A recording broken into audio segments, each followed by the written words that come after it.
This is the Mobile Tech Podcast, brought to you by worldpodcasts.com. Now here's your host, Tech Girl, Miriam Joie. Brought to you by Audible. Stay tuned for a special offer at the end of the show. Hi, and welcome to the Mobile Tech Podcast. I'm your host, Miriam Joie, and today is Wednesday, October 13th, 2021, and my guest is the excellent John Porter of The Verge. Hi, John. How are you? I'm doing well, thank you. Thank you so much for having me on. I'm so excited to have you on. You know, I read your stuff and I feel like you've got a really cool, different perspective because you're in the UK and you get to play with things we don't get to play, like the Fairphone 4, which we touched on last week, but I want to get your thoughts on that for sure. Oh, yeah, absolutely. Absolutely. Cool. I mean, we don't have too much to talk about in terms of news. It's been a pretty quiet week. I think next week's going to be the insanity. Right? With I mean, between Pixel and Apple, I think it's going to keep us busy. Speaking of, let's start maybe with that. Apple finally announced their second event for the fall, and that's on the 18th, right? Yes, on the 18th, on the Monday, which is quite unusual for Apple. I do have to wonder if it was originally intended for the 19th, and then they didn't want to step on Google's toes. You're right. Monday is odd. Yeah, but I think you and I, well, it's strange because I imagine if Apple had just pulled the trigger and gone for Tuesday, I imagine most of the world would have paid attention to Apple over Google. So it almost seems like they're being quite polite by going for Monday, which seems unlike Apple. But I think all of us in the tech world probably appreciate. Yeah, I mean, I'm a little bummed because I don't think I'm going to get a review unit in time for this announcement for Google. You know, I just saying that for my listeners. Usually I get included in the big Google stuff, but I think this year they're getting so much attention with this Pixel 6 that's been so, everybody's very excited about it, that I think that they don't have quite as many devices to send out, at least for second tier publications like this podcast. Well, it's always difficult to know, isn't it? And I think last year was a weird year because of the pandemic, and then this year is a weird year because you've got the pandemic, but then you've also got all the kind of the wrinkle of the global chip shortage, and there's the news that even Apple's being affected by this stuff. So you have to imagine Google's supplies probably seeing some impact as well. So I don't know. It will be really interesting to see when these devices actually start shipping to consumers in what numbers, and whether, that kind of slightly smaller manufacturer in the form of Google is going to kind of see those supply constraints that are even hitting Apple. Yeah, I'm really just purely speculating because we're just a week away now and I have not heard from Google officially yet. So I know that I'm on their press list. They've confirmed that I'm on their press list. So either they're going to be making this announcement and then sending us devices to review, or, they're seeding some review units to some publications, which I presume would be top tier, and we'll find out, we'll get some reviews on the day of.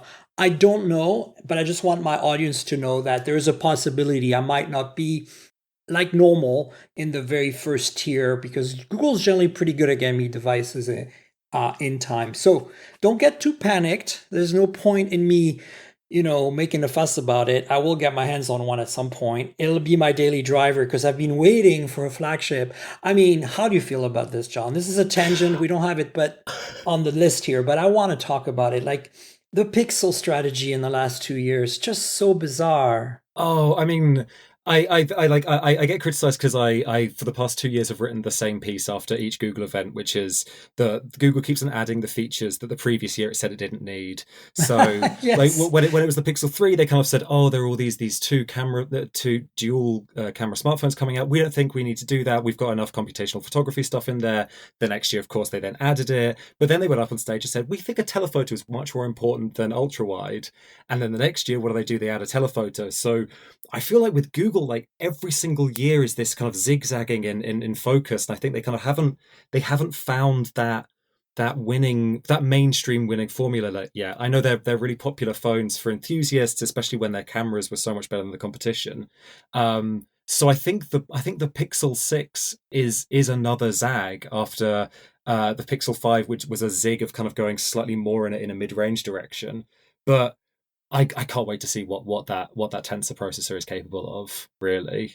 Yeah, I'm just excited that they look like they're going to be really seriously coming out with a flagship again, which is Yeah. I think we really haven't gotten that since I would say the Pixel 2. The 3 was close, but that bathtub notch, like it just seems so out of place that nobody stopped that and said, "Wait a minute, like this is ridiculous," Yeah. right? Oh, and I mean, there are some people that hate the design of the Pixel 6 already, just based on the images that Google have put out there. But I love that. I love the camera bar.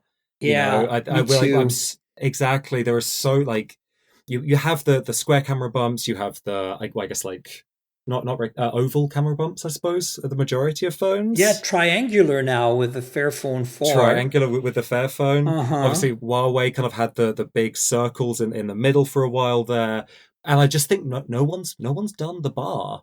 You know, Yeah. Yeah. it was time. It's time for I someone to mean, do the camera bar. it's a head nod, like a nod, I mean, to the Nexus 6S or whatever it was. Remember Right. that like the one made by Huawei that had that horizontal thing in the back. Look, I'm mostly excited this is like that they looks like they're putting everything in there that you can. And they're not trying to reinvent the wheel because that's the problem. After the Pixel 3, we got the 4 and the 4 was a great phone, but how could they not put an ultra wide on that thing? Like and Mm, and then justify it on stage, which was even worse. I was in New York for that. And then the whole Soli radar thing and the fact that Apple made a very smooth transition to Face ID because none of the developers had to change anything. If you had an app that was fingerprint ready, it would just work with the Face ID. But that wasn't the case for Android. And a big majority of my financial apps are fingerprint protected, and they just didn't work with the Face ID on the Google, on the Pixel 4. And so I didn't want to have to type pins every time and stuff. And it just put me off of the 4, that and the lack of ultra wide. And then the yeah. 5 was a great phone, but it was mid-range, and for the money I was just like, might as well buy a 4A. But then, or Mm, sorry, the 4A 5G, I should say. But the 4A 5G doesn't have wireless charging, and so that makes me, for me, that's a big deal. And then, the 5A this year I just reviewed, and it's freaking amazing. This phone, it's one of those phones where you feel like, oh, look, it doesn't look like anything. It's not that exciting. And then you start using it, and it's just so rewarding, so well mm. put together, so smooth, so everything. And so put all that, but with better hardware, without trying to reinvent the wheel. Give us those 3 cameras, finally a multi-megapixel camera sensor for the main camera, some proper telephoto action, not like anything better than 2x for me is proper telephoto. It has to be at least 3x. Mm. And OIS and everything. Like this is what needs to happen, especially now that OnePlus is kind of gone oppified and gone more mainstream, right? Yeah, I think you're right. I think Google's found a really nice spot in that mid-range segment where I would argue it produces a really nice default smartphone. You want a smartphone that just does smartphone stuff, and it does all that really well, and it kind of hangs really nicely together. But I don't think it has that much character. I think No. like it looks very, very similar to a lot of other phones, and obviously because it's so stock Android, it feels very similar to a lot of Android phones. And I think what's exciting about the Pixel 6 is that you kind of have you can't have a flagship smartphone that doesn't have character.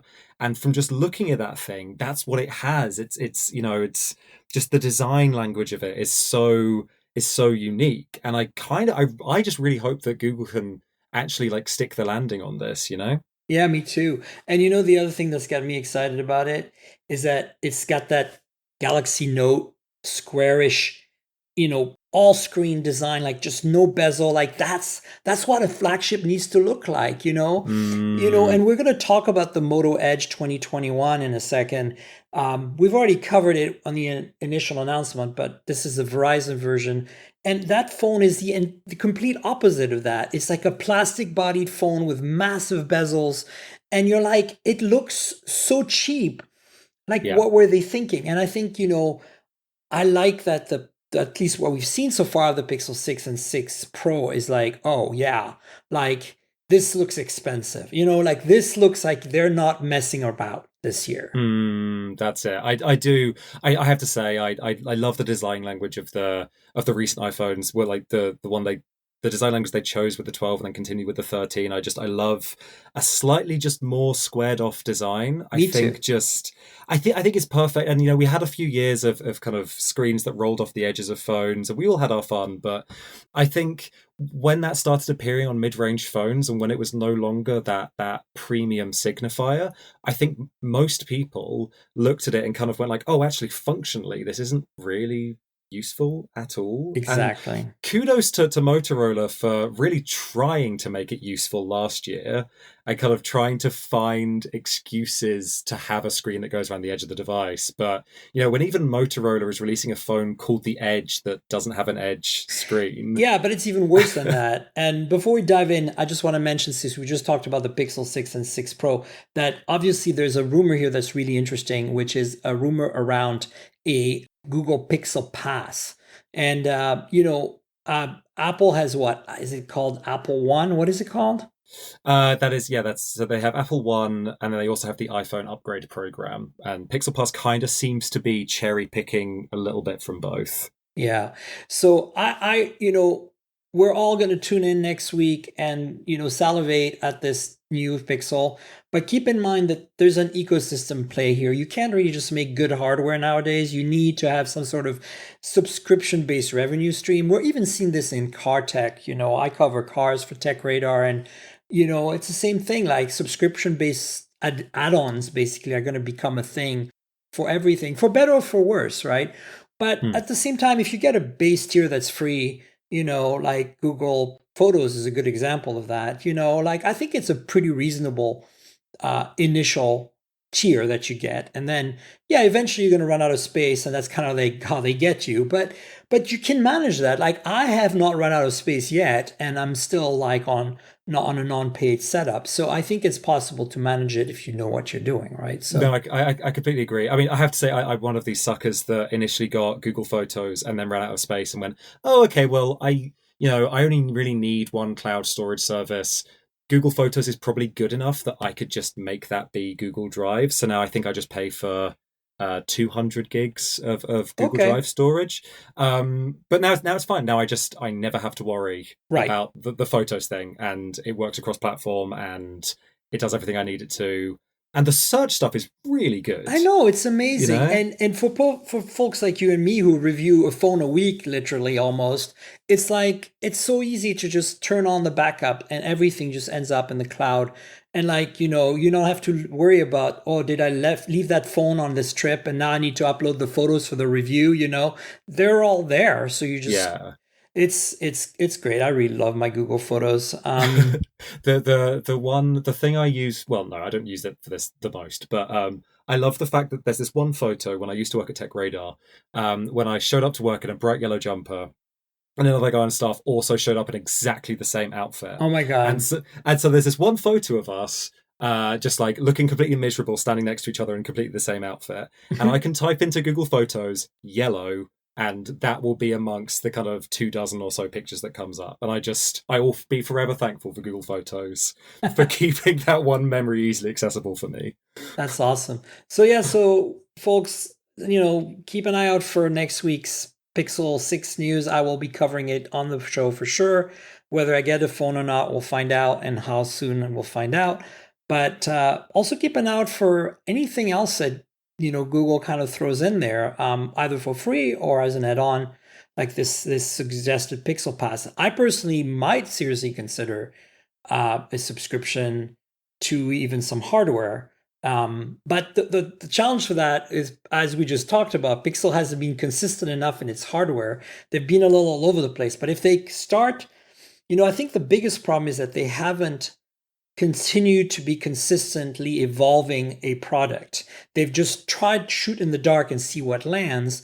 And when you're Samsung, you can do that at the same time as have your S series. You can have your notes and your folds, right? But when you're Google, you really need some sort of baseline. And I feel like their baseline has been the A series in many ways, because that's consistently been the same thing, but just evolving it. And because they're refining it every year, it actually starting to be better than just an evolution. It's actually kind of exponentially getting better, but they haven't been able to get exponential with the flagship products because they haven't been able to do that because they've tried too many different things. So I'm a little, my gut wants to hold back a little bit on paying for a hardware subscription with Google because I'm like, will they mess up the 7, right? Like, hopefully they won't. And I think this is a perfect segue to talk about this Moto Edge. The phone is irrelevant, really. It's more like, let's talk about Moto and how they're completely looking at short term instead of long term. Like, they finally gave us a flagship with the Edge Plus, and they detuned it a little bit for the Edge. Fair enough. But then they made the mistake, I'm sure you'll agree, to make an exclusive with Verizon. And I know they're always in bed with Verizon and do all tons of exclusive, but it's always the end of them. First of all, anybody who partners with Verizon regrets it. We all know that. And at this point, it feels like Stockholm syndrome to me. It's like they can't not partner with Verizon, so they do, kind of thing. But then it never makes products that are mainstream because they're only available through one US operator.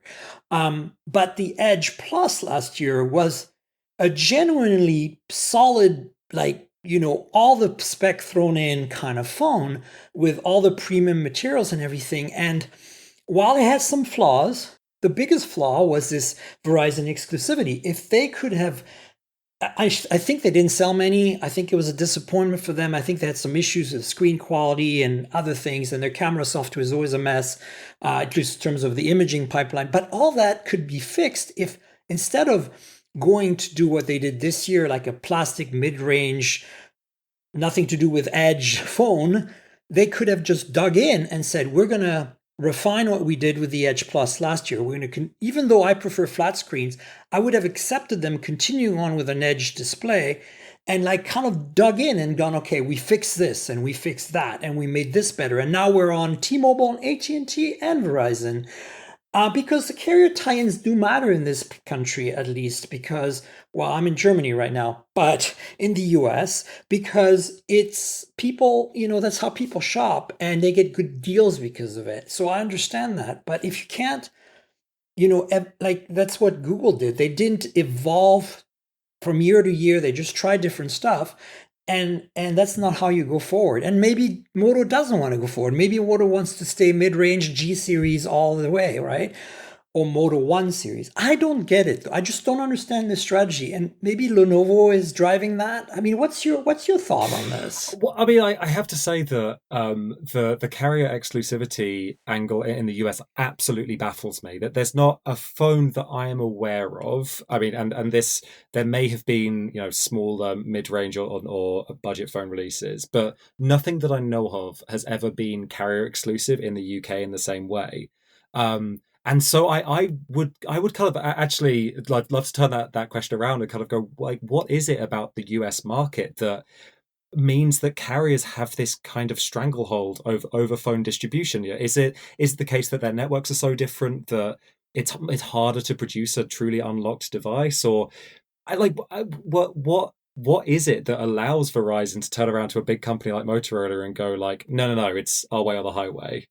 I think it's because Moto just doesn't have the clout of a Samsung, an Apple, or a Google. Even Google gets messed around by Verizon because, as you know, Google does not usually sell the Pixels on anything but Verizon. There was a time when I think the Pixel made it to AT&T and maybe T-Mobile at one point, but those days are over. It's pretty much only Verizon now. And I think you have to be super big, number one. Number two, Moto is in a particular position because Moto, Qualcomm, and Verizon have been business partners for decades. I mean, CDMA 2000, our janky, pseudo 3G technology that was proprietary to the US, that was meant to compete with GSM 2G, Edge and GPRS, was created as an anti-competitive technology by Qualcomm, let's be real here, and pushed hard by the carriers at the time, Verizon and Sprint. And Moto was kind of like the funnel of turning that into a device, right? Using Qualcomm's technology and using Verizon as the, and Sprint as the operators. And And that dates from 30 years ago. We're talking mid 90s. And because of that, they have a very unique relationship. But I really would have thought that was Lenovo, that they would have put their foot down and said, we have no, like, we're popular in the mid range. We sell tons of unlocked, we sell tons of prepaid. And we're not exclusive on the prepaid. So why the hell should we be exclusive on the high end, right? And I don't think they have the balls, frankly. I just feel like, there's a lot of, we talk about this all the time. The Verge covers this stuff so extensively, the kind of like bro mentality of tech culture, but it predates the .com and the current era of mobile. Like, there's like these gentlemen's agreement in the industry that exist that are as old as, Stone Age in terms of phone tech world, that are hard to break. And I think we're seeing the kind of after effects of that still today. So Moto is a bit of a special case. But if you look even at OnePlus did briefly Verizon, but it was on Verizon's term. They took the OnePlus 8 and created a separate new chassis to incorporate millimeter wave. You couldn't use the same cases. And the phone was a flop for both OnePlus and Verizon. And right now, the only partnership OnePlus really has is T-Mobile, and of course, the subsidiary Metro by T-Mobile, right? And that's it. Like, but the fact that AT&T has not picked up a T-Mobile phone a OnePlus phone to me is just insane. Like, it is. If you talk to an Android user in the US right now, it's really. Even a phone user, it's like anybody who covers phones understands that there's really three brands that matter: Apple, Samsung, and OnePlus in the US. Yes. And the fact that OnePlus is only available through one carrier tells you how hard it is to break into that. Yeah, it's really I mean it's very unfortunate that that feels like part of the reason why OnePlus has kind of gone in that mid-range direction, because it definitely feels as though its mid-range phones have kind of started to get that purchase in the US market in a way that its flagships kind of haven't. Yeah. And so it's kind of it does feel like US carriers kind of look at the flagship market as a duopoly, and it's only really when it comes to the mid-range segment where they're even willing to think about the prospect of other phone companies existing. And I would argue that OnePlus, one of its primary markets is the US because it's essentially BBK for the US, right? There's no, if Oppo could exist in the US, we would have Oppo, but instead we have OnePlus. So I think what's happening here is, if you look at the reason the OnePlus 9 is made of plastic this year and has no OIS, and the OnePlus 9 Pro is a no compromise phone for this BBK sub brand. But you also see what the Nord 2 brings to the table in the rest of the world. I have a review in it. It is so good, that phone. Like, the camera has OIS. The thing is just so well kind of put together as a whole, as a package, just like the original Nord was. And the reason we don't get that is because they would step on the toes of the carriers, the one carrier, T-Mobile, that specifically, I think the 9 was decontented with the OIS removed and the plastic body and the wireless charging added, which is a US specific feature, or at least Western market specific feature, because it was dictated because OnePlus is finally at the stage where they have to play ball with the carriers. And it's unfortunate because we all know that if you had to pick between the OnePlus 9 and the Nord 2, you'd pick the Nord 2. Yeah. Oh yeah. 100%. Every day. Right. And it does feel like this. I mean, definitely, I think most outside observers would look at OnePlus and go, something is different here. Something has changed over the past 2 years. And I think it is this kind of, like, OnePlus, from my impression at least, was that OnePlus tried to play hardball. It tried to kind of do things its own way in the US. Yeah. And that maybe what's changed in the past 2 years, it's kind of like put its tail between its legs and gone like, okay, Verizon, what do you want us to do with the phone? And Verizon's like, we want to do this, this, and this. And OnePlus is like, oh, okay. But it seems to have kind of lost what I think a lot of people liked about OnePlus in the earlier days. It kind of compromised it slightly. But I think it started, probably a year before that, when they decided to make this oppification actually happen. And I know that we all looked at it as reporters, as people following this closely, and saw it coming before it was even made in public. Like, we started seeing too many similarities, whereas before there was some, but it wasn't as blatant. And then, of course, they made it official, and then, they dug in deeper and deeper. Now they're merged together, the software's merged. I don't personally have a problem with all of this. I just feel that it's OnePlus just growing up, but because of that, it's so much more excited to see what the Pixel 6 is going to be. And also because of that, we're seeing this N series of OnePlus phones, which is N for North America. They're literally custom made for this, to basically kill the Moto G. And it's working. Like, they're so much better than the Moto G series, for more affordable, better spec. And they bring, I have to admit, even though it's not what I want and it's not remotely as good as even a OnePlus, Nord or something, or 9 or whatever, they still bring to the table a lot of goodness. Like that Oxygen OS, you kind of have that vibe of OnePlus infused into it. And it, like the N200 that I recently reviewed, is a delightful phone for the $200 it costs, and I can't say that it's a bad phone. I recommend it to people because I'm like, if you can't get a better phone, like the Nokias are overpriced and underspec, the Motos are overpriced and underspec, but this thing is, the closest we're ever going to get to a Xiaomi or Redmi or Realme or a, whatever it is we can get in Europe or in Asia, right? And that's special, even though it's mostly geared at the prepaid market, Yeah, no, I agree. I unfortunately I haven't been able to use any of the kind of the US specific Nords. But like definitely like the Nord and then the Nord 2. I think that the thing at the time of the original Nord was that getting that 90 hertz screen just kind of did so much to kind of make this modestly spec'd phone feel a lot more premium than maybe its kind of its specs its internal specs at least would lead you to believe, and just so nicely designed, a really like lovely object. It is a shame that they dropped the ultra wide selfie camera on the Nord 2. That was sure. kind of that's like, and I'm speaking as someone that used the Pixel 3 as my primary phone for 2 years. years. Yeah, me too. And it's just like it's that kind of feature that you maybe use once every 2 months, but that one time when you need to take a big kind of group selfie and it's there and you kind of go like, you know what, this phone was a good choice. I'm glad Yeah. that it has this one quite small and inconsequential feature. But we got stereo speakers this time, so Yeah, it balances out. Yeah. So but if I had to quickly, I'm actually writing a review and I'm a little behind because the embargo lifted a couple of days ago. But that's also because I'm in Germany for Porsche, covering something for Tech Radar here. I mean, can't complain about being in Germany for a Porsche visit. At the same No, of course time, not. I'm a little behind on my review, but stay tuned. I'm reviewing it for Geekspin, and I should be up before the weekend, because if it isn't, that we're screwed with next week. So I'm going to really try hard to finish it up. But my takeaway is this: again, they announced this phone as an unlocked phone with sub-6 5G only. For a list price of $700, with a on sale for $500 for the first 2 weeks. And at $500, I think that phone's fine.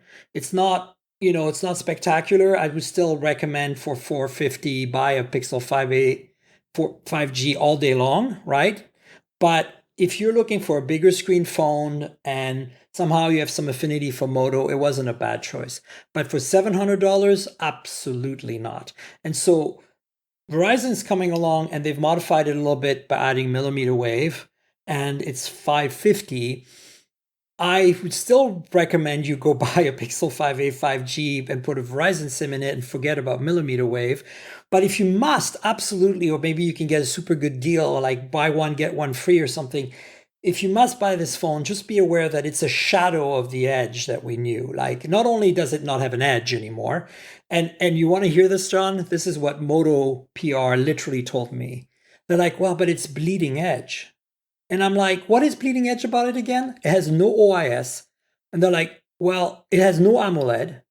I'm like, and they're like, well, it has a 144 hertz display, and it has a 108 megapixel camera. And I'm like, you made the ultra wide 8 versus 16 megapixels. You decontented so much stuff. It's crap. right? This is what I wanted to kind of bring up, and like to be clear, I haven't used this phone myself, so I am kind of basing this on reviews and the spec sheet. But so much of that spec sheet seems to kind of want to dazzle you with the big number up front and then kind of hide the smaller number behind it. So it's kind of got that 108 megapixel main camera and then a 2 megapixel depth sensor and an 8 megapixel ultra wide. Absolutely. And that 2 megapixel is what I call a sticker cam. It doesn't need to exist. It could be a sticker, like, because the macro on this is done through the ultra wide, which I have to give them credit, has autofocus, which is cool. But the ultra wide is so much worse than last year's ultra wide. It doesn't have night mode. So it's kind of just useless. And, 108 megapixel without OIS, like, it falls apart in low light immediately. I would love to be in the product development meeting where they talk about how many cameras to include, right? And to hear the argument that gets made in that room for including a crappy little 2 megapixel depth sensor. I would love to know what they think they're doing. And it's a similar thing. I haven't heard your thoughts on this, so I'd be quite curious to know what you think. But the monochrome cameras that OnePlus has started including on its phones, the same thing. What's going on there? Like, my theory, the cynical person in me says that they're not connected to anything. They don't do anything. There's camera modules they have on the part shelf, at BBK, and just put them in there. But I kind of want to also believe that maybe it adds some data to the ISP for something.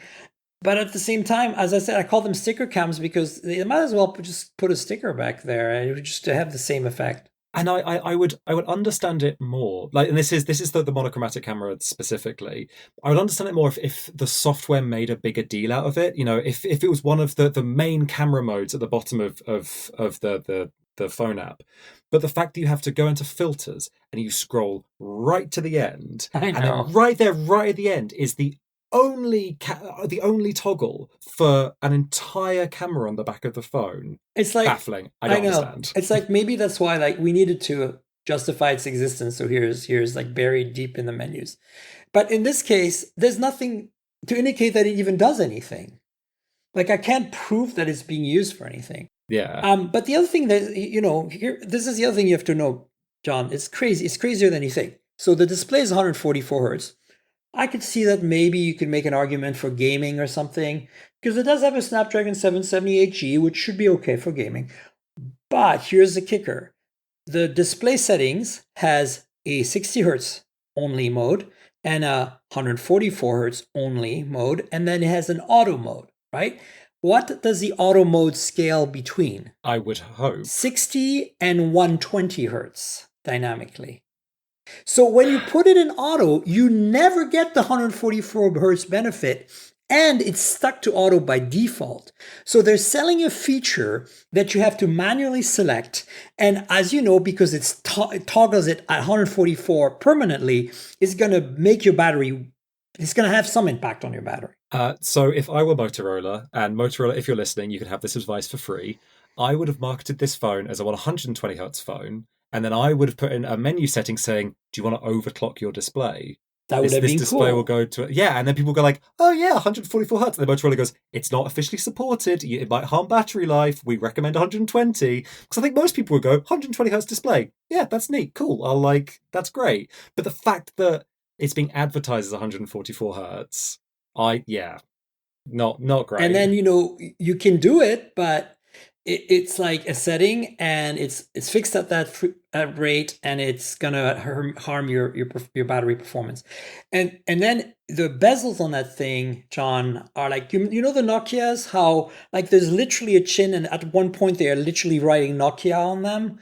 Mm-hmm. It's like that. So if you take one of the Moto G phones with the same size display, a 1080p panel, IPS, or I assume it's IPS or LTPS or whatever, LCD, and you put it side by side with this $700 discount to $500 and available on $550 from Verizon phone, you cannot tell them apart from the front. This looks like a cheap $200 phone all day long from the front because of that massive chin and the big bezels.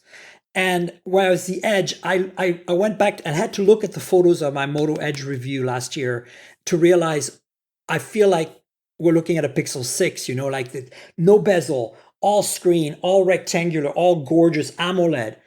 And I just don't know what they were thinking. Like, and then, it's all plastic. It's a sea of plastic and it feels so cheap. And the fingerprints are everywhere instantly because they try to be fancy and it's got that super shiny finish. And nobody's ever going to look at it because they're going to put it in the case. And it's just like, why? Like, so guess you could make the argument, then why, Miriam, should it be aluminum and glass like last year? Well, because it wouldn't feel as cheap. If you don't use a case, then you could at least enjoy this really nice hand feel, right? Hmm. So I don't know. Yeah, it's tricky to think because I mean the way I personally think about the flagship phone market is you need a thing, you need a thing that you can go, oh, Samsung's phones always have like whatever you used to say about them, they always have the nicest displays. I mean iPhones are their own thing, obviously. Right. OnePlus always wants to be the speediest phone. Pixel's Mhm. always traditionally had the best camera, Right. and so it's like Motorola doesn't have its thing, it doesn't have its thing that it can go, oh, well, we've had an off year and maybe this isn't as premium as we wanted it to be and the back's plastic and stuff, but we've still got the Motorola thing that everyone loves. And I think once you don't have that thing, it's kind of like, well, you can basically compromise on everything, and it sounds like they have. I mean, this should be a Moto One of some kind, and um, and at the Edge, that's the other thing. The Edge naming just doesn't work. And then continuing the list. Last year there was a headphone jack and micro SD. This year you don't get that. Last year the Edge Plus, which was a more premium version, granted, had wireless charging. You get none of that. You do get 30-watt wired charging, which is an improvement over the 18-watt from last year. But the only thing this phone is really good at is battery life. It is a 5,000 milliamp hour, and I have to say, even running it on the auto mode and just beating the crap out of it, I have managed to last 2 days no problem with this phone. Wow. So that is kudos, because that last year's Edge was not like that. But if Moto, generally speaking, has done very good job with battery. Mhm. So the question becomes, yeah, so it's no different than any other Moto phone at this point. And I just don't see any differentiator. There's no sexiness. Nothing stands out except for like the marketing 144 and the marketing 108, because Mm. it's a zero point 0.7 micron 108 sensor, not a zero point 0.8 micron. So we know it's not one of the higher end ones, and no OIS, and it falls apart in low light. It's very good in daytime. I have to say it's definitely one of the better Moto cameras I've used recently, but it's not, again, Pixel 5a for $50 less, or $100 less if you look at the Verizon version, is just a much better phone, period. Yeah, And camera. it's yeah, exactly. I think when you're this Motorola thing and you don't, when it's not even you can't even kind of get bonus points for it just being a nice feeling device. That there's no, oh, you can like put up with X because it has Y. There's not a single redeeming thing there that you're like, oh, like all the other things are worth putting up with because at least it has this. And like just looking at it, I just don't see that anywhere. It's definitely one of those disappointing phones. And when we were shown the unlocked version, the crazy $700 one, which by the way was $500 for the first 2 weeks, but now that Verizon's got theirs out, it's $700 again. That phone, I was at the briefing in New York and everything. They wined and dined us, took us to Yankee Stadium for a baseball game, but Wow. didn't give us review units to take photos with after spending an hour briefing us on how great the camera was. Total miss, right? Like we were Mm. all expecting we're gonna get a box now with a phone so we can take photos of the baseball game with that great camera you just talked about. None of that happened. But they are basically, I told them, I said, I don't understand this naming. I don't understand the choices you made in terms of features. They're like, oh, it's all driven by our, listening to our customers and what they want and their needs. And in this COVID time, we're learning that a camera and the display refresh, like for playing games, and the battery is the most important thing. And I'm like, well, some of that's true, but you know, like now that I know that the display settings kind of are, a bit of a kind of cheating. It's kind of like when Samsung had the 120 hertz, but you couldn't do 4K. Sorry, 2K. You had to do one or the other. It's disingenuous, I do love the kind of, oh well, like during a pandemic we think that the tastes have changed excuse, because you could kind of, a lot, I think a lot of companies use it as a get out of jail free card. Hmm. It's kind of their excuse of going, oh well, we know you've been covering phones for a long time, but like you have to understand the rules of the game have changed, and you can no longer criticize us for the things that you used to criticize us It's for. like, what rules of the game? What did you just make up? Exactly. I mean, like, particularly like saying, "Oh, well, the pandemic means that battery life is more important." No, No, like you're at home if all you're the home all the time. I time, know. yeah, put like a 1,000 milliamp hour battery. Like that's Uh, and like a an OLED screen, because you're going to be actually doing more media consumption on this thing. yeah. So yeah, that's something about that smells fishy to me. Yeah, the whole thing is fishy. Moving on, though, I want to quickly talk about your Fairphone 4 review. That phone to me looks really good. Like, I mean, finally a Fairphone that I feel like, maybe I would want that. And, I would pay the premium knowing that I'm making a difference. The only thing that's stopping me from getting super excited about that phone were two things. The first one was kind of a gut thing, and it was like this teardrop notch LCD display. I'm like, that looks old and kind of clunky. Mm. And Matteo on my show last week, we talked about that. And he said, it's really hard to make an OLED that's interchangeable, that they can easily be replaced. And Okay. and I'm like, okay, that's fair, but still, maybe do a hole punch. Then it looks a little more modern, right? But my second thing is from your review, which is that those twin 48 megapixel cameras look okay on paper, but don't really perform that well, which is a bummer. Yeah, I mean, so the statement I got from Fairphone was that they're hoping to tweak and improve it over a few monthly software updates, Okay. which is obviously a thing that we hear from a lot of companies, Yeah. and you can't take it at face value. No. But but you're absolutely right that that there's something that doesn't match up between the specs of those cameras and the photos that I got out of the phone. So I am kind of hoping to keep an eye on those first couple of months. The impression I get is that that they've been intending for this launch to be but back in early September, late August. It was pushed back. I gather that this is a company of 95 people or so, Right. so they're not the highest priority for chip vendors, and so maybe stuff got delayed. Maybe they didn't get enough time with the final hardware to tweak and get stuff ready for launch. So I'm kind of I am obviously skeptical, and ultimately I could only review the phone that was in front of me. But I Right. think in a kind of couple of months post release, it's something I hope to check in on, because I think you and I can kind of both agree that this is a company we want to see succeed.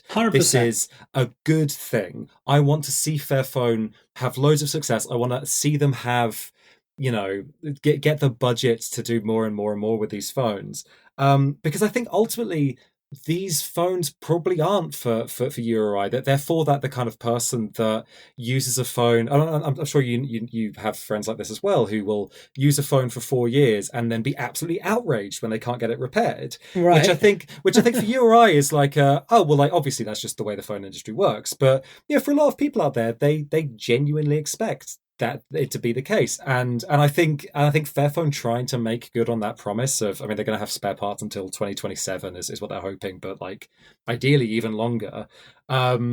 I think that's a company that deserves to exist, and I think I definitely want to see succeed. Yeah. Yeah, I agree. I think it's exciting what they're doing. I think that it's not for me, but I feel like I want to support that because, yes, you pay a premium, but you're making a difference, right? Like there is, and it's also they're really thinking this through. Like they're not just kind of like it's not just marketing. Like, it's Mm. engineering wise very interesting and challenging what they're doing. And I think that got me excited because they're not faking it. They're Yeah. just doing something that's they really truly believe in, right? Yeah, exactly. And I mean, I watched Linus Tech Tips did a great video on it earlier this week, and he kind of got it out and he was like, "Oh, is this like IP rated? Oh, it's only IP54."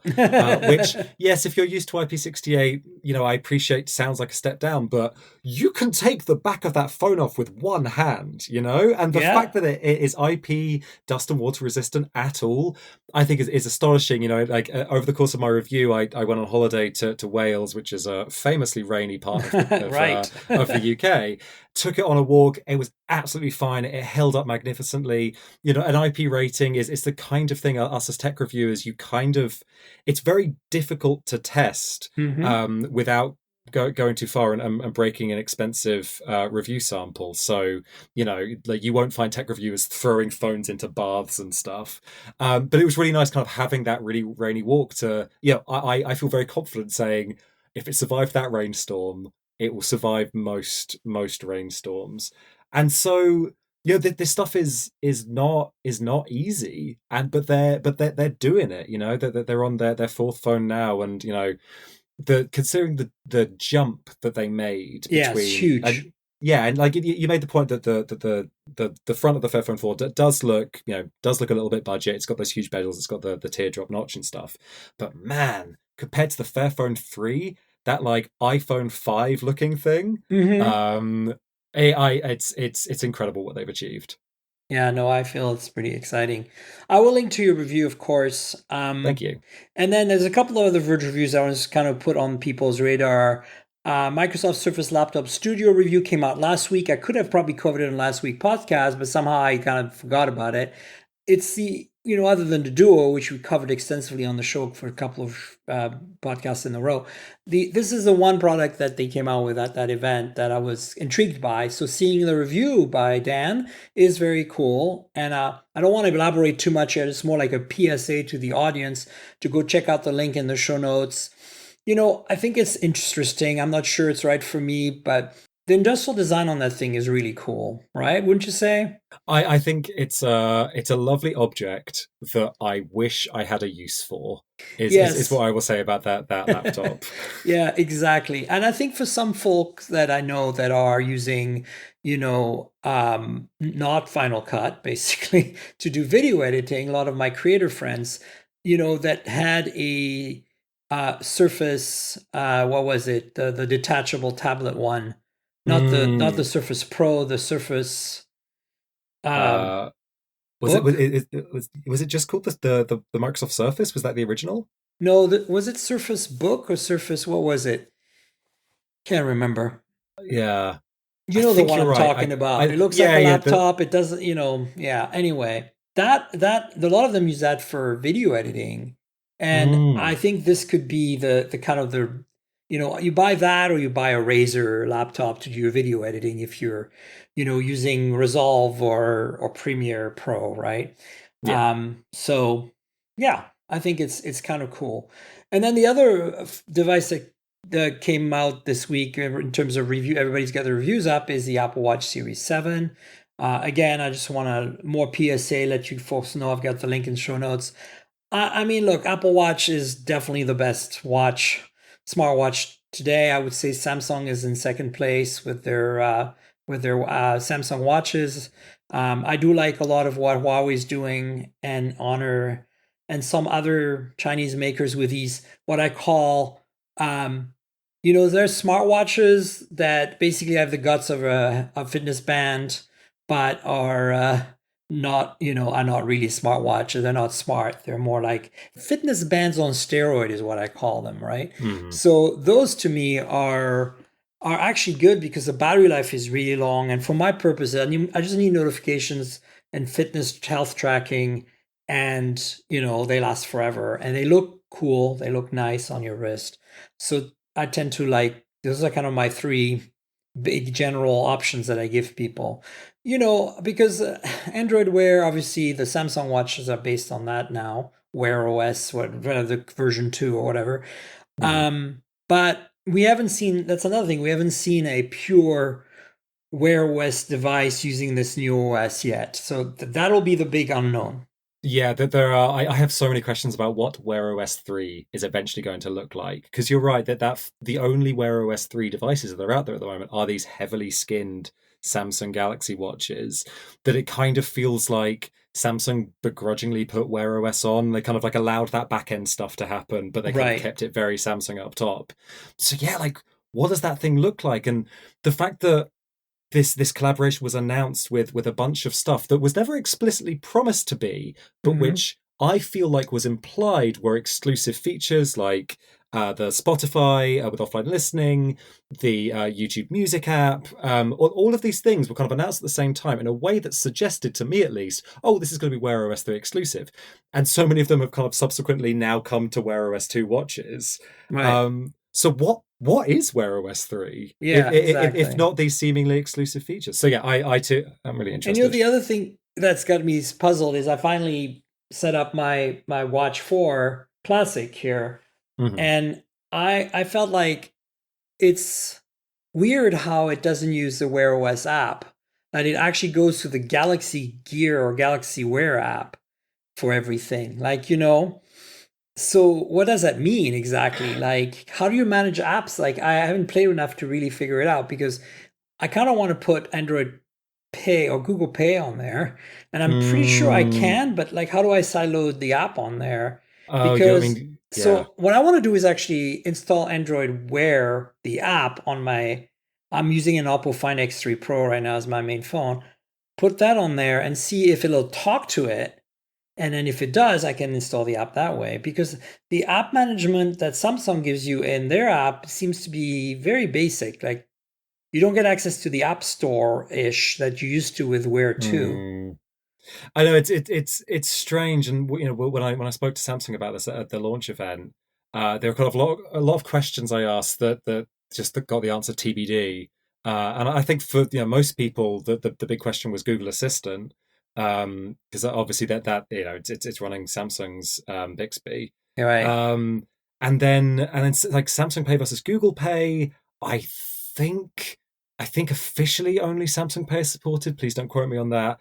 Um, but yeah, so it's a very Wear OS smartwatch on Samsung's own terms, Yeah. and it's a very interesting business arrangement that they've reached. And I don't quite know who's really won out of that arrangement.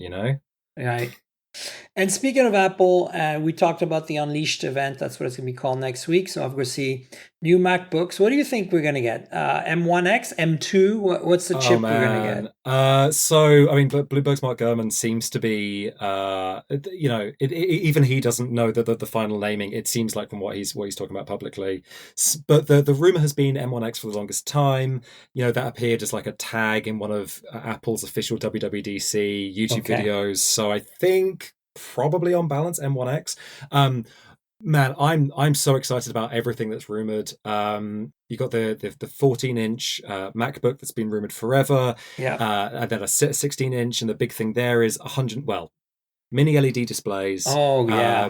A rumor just in the last couple of days that those could be 120 hertz. Oh, my God. Then all the stuff about could we see the return of an SD card slot, an HDMI port, like all this stuff that's just disappeared from MacBooks over these all those fan favorite features. I almost don't want to believe because it almost sounds You too don't good want to to be jinx true. it. I know. Exactly. Totally. But Yeah. it feels like last year Apple updated the internals of its MacBooks, and we finally got that generational leap in computing performance. And this year, if the rumors are accurate, we might get that leap in just quality of life stuff, Yeah. and like finally get a better webcam and ports and sorry. The return to the 15-inch MacBook Pro from before, but with a 16-inch now. And can you imagine if it had HDMI and SD and like had no touch bar? Oh, Oh, I know, just right? just Like, honestly, like as someone that is, and then, yeah. of course, an M1X because I'm on a MacBook Air M1 right now as we speak here as I'm traveling, and I love it. But I came from a 12-inch MacBook as my travel laptop for many years, and of course, it was a little underpowered, but I lived with it. I learned to manage it, and this MacBook Air M1 is a huge improvement. But I do want to go back to something lightweight. So for me, I'm probably not going to buy the Pros, even though I'm going to be very tempted to. But what I Hmm. will probably do is buy whatever ultra thin, ultra light Apple does next if they make one, based on, of Yeah. course, the M series chips. I definitely think it now is the time if there ever was one to get a smaller MacBook because Apple's just been doing such a great job at building out that dual screen ecosystem. You can Yeah. already with Sidecar have an iPad as your secondary display, and then I'm blanking on the name of the initiative, but is it Universal Control? Is that maybe what it's called? Yeah, it Um, sounds familiar. yeah, which it sounds like might actually not make it with the latest version of macOS when that eventually does ship. Um, but it's a great way to use a smaller laptop if you can have that secondary display. Yeah. And then obviously the final thing. Well, there are rumors of new AirPods, which I think are probably the least interesting thing here. Yeah. But I really want the rumored Mac Mini redesign. I'm in the market for Yes. it. Um, but I mean, if you want to go through the rumors about it, because Can you imagine yeah. if they make it the size of an Apple TV? Oh, like just amazing. Well, an Apple TV, but with big enough for like all the All ports the that are apparently ports. coming Yeah, yeah, back. yeah. Because that Mac Mini last year was so. I mean, it's got the M1 obviously, but the port decisions that they made were unfortunate, I Yeah, would it's say. not enough USB ports for sure. Yeah, exactly. I mean, I can't speak for you, but certainly just my standard work setup is 4 USB Type A ports at a minimum. Yeah, Keyboard, mouse, webcam, microphone, and that's just 100%. non-negotiable. And Yep, then you kind of want like two or three more just for inevitably when you're just like plugging in random crap throughout the course of the day. And just to not even hit that bar was I mean, I think it's first generation difficulties with the M series chips. I mean, 100%. I hope it wasn't an intentional choice. No, I really don't feel like it was. My personal thing I'm looking forward to won't happen on the 18th, but it's the 27 iMac refresh. You know, Yes, I want it so yes. bad because I went from Mac Mini to iMac, and primarily because it was just more cost effective because I was getting a 5K display.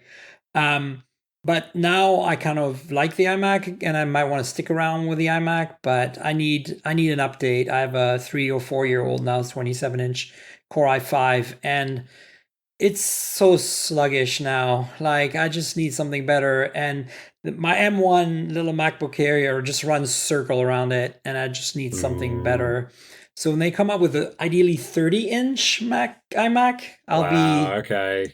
I'll be there. The industrial design of those things is just I think but between the kind of the square off edges on all the new iPads and iPhones and now iMac, I think Apple's found a really nice post Johnny Ive groove that it's gone into. It's I great. love the new iMac. I know a lot of people are not on board with the chin, but I understand why they did it both on a technical level, but also on an aesthetic level. It's a kind of family continuity of the iMac brand and design language, and Mm, I love it. I think it's gorgeous. I want something like that, even maybe more streamlined as an iMac 27 or 30 or whatever. But speaking of Apple, the last thing we have from Apple here, some intrepid modder put a Type C port on an iPhone 10 or iPhone X, and wow, like that, I'm not sure you know, John, but my background's electrical engineering, and I made video games for a long time before I was a tech journalist, so I'm pretty technically inclined. I've done a lot of modding. Actually, when I started blogging, it was just for hobby, and it was the netbook era, and I was constantly modding netbooks and adding features to them that were kind of seemed impossible to do. And I got covered by Engadget back then and Gizmodo a lot. That's how I ended up getting a job offered by the folks at Engadget who now run The Verge, Nilay and the gang. And so that's how I became a tech journalist, right? But I'm appreciating when I see a good mod, and this is way beyond my pay grade, like my skill level, like engineering a custom ribbon cable PCB and reverse engineering chips. Like, wow. I and then I mean, so but before coming along, I read through the kind of description of what he'd done, and it completely lost me. So I like it's so outside of my realm of expertise. What I will say though is it is very clean. It It's is very good. you look at that thing and you're like, has he had to expand the lightning port? Has he had to change the chassis at all? Because it looks it looks almost professional. Yeah. It's really, and the fact that it does both charging and data transfer. Yeah. Yeah, I can't wait to see this longer video that he's apparently putting together about how he pulled it off. For sure. So Yeah. I'll link to that, folks. And then we got a couple of news items I want to touch on quickly. Realme launched a new GT series phone called the GT Neo 2. And the only really thing you have to kind of take away from that, if you remember the Realme GT that had a Snapdragon 888 and was about 500, less than 500 US dollars, 450 or so. It was the most affordable Snapdragon 888 phone on the market when it came out in June, I want to say. This GT Neo 2 is kind of the same idea, but with a Snapdragon 870 and a much larger battery because it's for India. And, I kind of love that Realme's become the OnePlus of the BBK brand, what it used to be, like the super affordable, like premium mid-range slash affordable flagship. um I like it. I like what they're doing. And I don't know if you've used a Realme phone recently, but it's very similar to using an Oppo or BBK Group phone in general. It's actually a very, in the same way as ColorOS has gotten really good, I think, Realme's OS, whatever they call it, is pretty much a parallel experience of that now. I just think this thing looks like a Lamborghini of a phone, It with looks that go cool. fast stripe on the back and like that bright Yeah. green color. It just, yeah. Yeah, I think Realme's got something going on with the GT. So check it out, folks. Check out the specs there. You'll see it's basically just a slightly tweak on this previous phone. The cameras are the same. It's a little bigger, I think, combined the bigger battery and the screen is bigger to match. And then there's a Nokia G300 that was announced for the US. It's another one of those $200 5G phones with a Snapdragon 480 5G. And I'm not nearly as excited about this as I was about the N200 simply because Nokia has not been the best at spec price ratio, at least in the US. And also, they haven't held up to their, commitment of updating their software as regularly as they could. So I'm not saying you shouldn't buy this for the kind of attended audience. This is going to be sold on Straight Talk and TracFone, which are US prepaid carriers. It's going to be perfectly fine if that's what you want. Get it, but I feel like you can do better. Like I would say, cross shop with the OnePlus and maybe even a Moto G because the Gs are always on sale in somewhere or another here. So yeah. Yeah, absolutely. It's I mean it is almost a shame, but also just a quite a nice sign of the progress about just how boring 5G is now. That you can buy such a cheap phone and it's got 5G in there and you get it, and like the Qualcomm tech demos of like androids coming to life and driving 5G connected cars around doesn't happen. So like I guess this is it. I guess this is the 5G future that we were promised, and now we're The here. boring 5G future. What do you have in the UK that's equivalent to that is sold in operator stores, like that's a very affordable 5G phone that you don't feel like you have to hold back recommending? Yeah, I mean, I think there's the well, I mean, so I haven't reviewed any very affordable 5G phones, so this isn't a personal recommendation, but I believe the like Nokia brought out, I think it was the G50 recently, which is a very Right. affordable 5G Mm-hmm. phone. Um, but no, I mean, like if we're stepping up to the mid range, it's probably the Nord 2 is going to be my mid range pick Yeah. there. Yeah, it's definitely on a higher price point, but yeah. Exactly. I mean, unfortunately, because the 5A, 5A never came out in the UK. That was what it was US and Japan only. Yeah. That would probably just about pit it. But yeah, the Nord 2 is probably the one I I go think for. in that price range for you folks, you might get the Poco M3 Pro. Mhm. I think that's 5G. And then there is a Realme 7 5G or Realme 8 5G that are like very competitive, like in US translated from whatever currency, like around 200. And those are MediaTek Dimensity 700 5G. So Mm. I think that's a really great chip. Like I actually feel like I think the 480 is a solid chip. It should actually be a 600 series chip because architecturally it's closer. It's got less in common with the 400, the legacy 4G chips from the 400 series, and more in common with the 600 series. But Bang for the buck, I think MediaTek's killing it with the Dimensity 700. If you get a chance to pick up a phone with Dimensity 700, whether you use it as a 5G phone or not, you'll be very impressed at the performance it delivers. Yeah, like, I think pretty cool.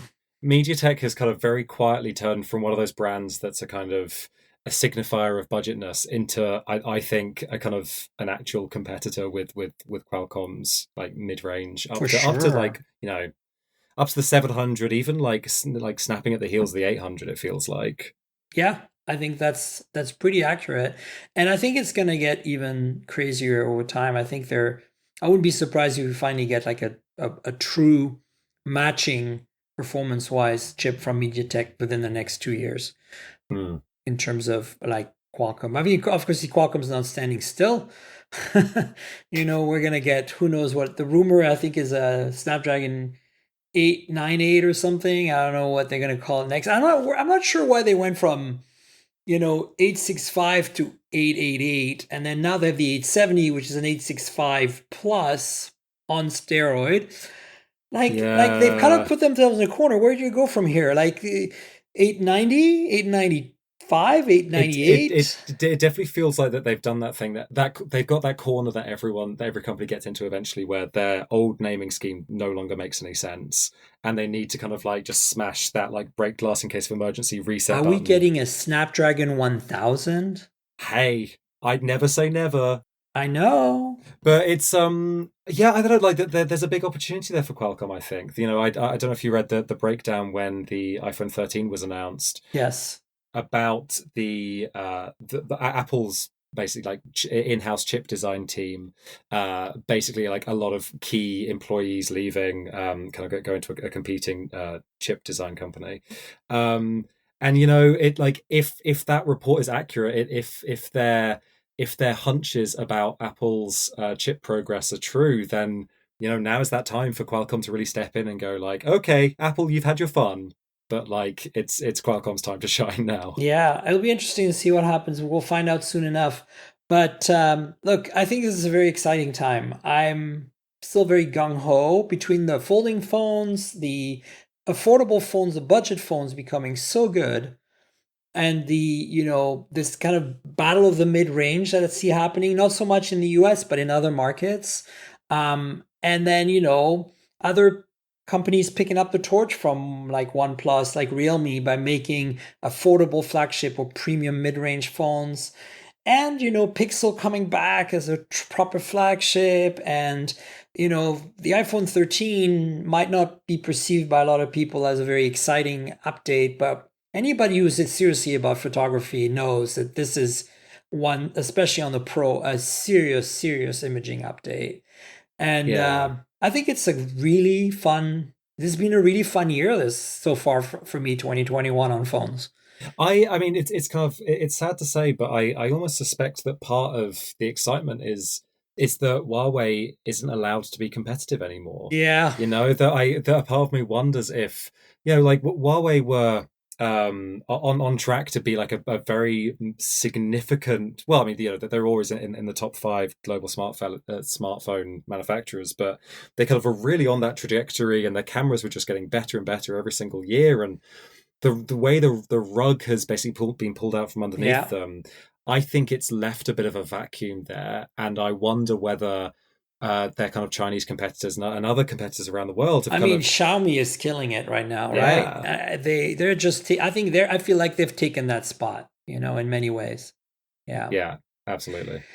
Well, John, do you want to tell folks where they can find you on the internet, like your social media handles, and of course any other URLs other than theverge.com? Oh well, no, it is genuinely just theverge.com where you can find me, because I do not want your listeners checking out my blog from 20 years ago when I was a teenager, 20 years ago, 15 years ago.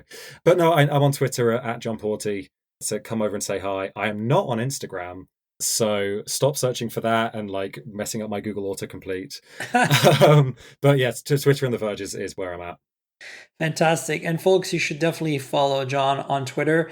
And you know where to find me on the internet. I'm at Tankrl. That's TNKGRL. Just like the comic book character Tankrl, but without the vowels. That's both on Twitter and Instagram. if you want to discuss this show with me and John, hit us up on Twitter and ask us questions. Tell us what you think of all this stuff we just talked about. You know that there is a couple of YouTube channels for this podcast that are like visual content to go with the show. There's youtube.com/mobiletechpodcast, which is the main channel, has unboxing videos primarily of the phones I get. And that way you can look at them while you listen to the podcast. You don't have to listen to me rambling about them on the video if you don't want to. And then we have youtube.com/mobiletechmore. My producer and I have been toying with this channel. I'm not quite sure where to take it, but we need subscribers to reach the 1,000 count so we can monetize anyway. So just subscribe if you get a chance. But basically it's going to be like all the meta tech around mobile. So think of like travel tech, car tech, accessories, all the cool stuff that doesn't neatly fit into what I consider my core, which is like phones and audio, personal audio. I'm big on that, as you all know. So check it out, subscribe, click the notification bell, tell your friends, comment in the comments, tell me what you think. I'd love to hear it all. The podcast lives at mobiletechpodcast.com. There's an RSS feed there if you want to use that way of doing podcast subscription. But obviously, Google Podcast, Apple Podcast, Pocket Cast, Spotify, we're everywhere. So please subscribe, tell your friends. And if your app lets you rate the show or review the show, please consider doing that. That way it helps with people finding and discovering the show. If you have just followed John here because you've never listened before, click that subscribe button. That would really help. I also want to say that I have a Patreon, so patreon.com/tankgirl, that's patreon.com/TNKGRL. If you want to watch this podcast on video instead of listening to it, and you kind of want it raw without any edits, just the beginning to the end, nothing too fancy, I will be posting that on a special Patreon post, but you have to be a member. So there's a bunch of different tiers. There's also a Discord server you can chat with me at. Check it out, patreon.com/TNKGRL. I'd appreciate your patronage. And I want to thank Nick J today for being our patron this week. So thanks so much for helping out. And if you don't like Patreon, I get it. There's another way you can donate. There's a link to a PayPal button in the show notes. You click on that, make a donation, helps support me because this is kind of like a little bit of a passion of me to do this podcast. I don't make a huge amount of income through it. So any help you can bring would be welcome.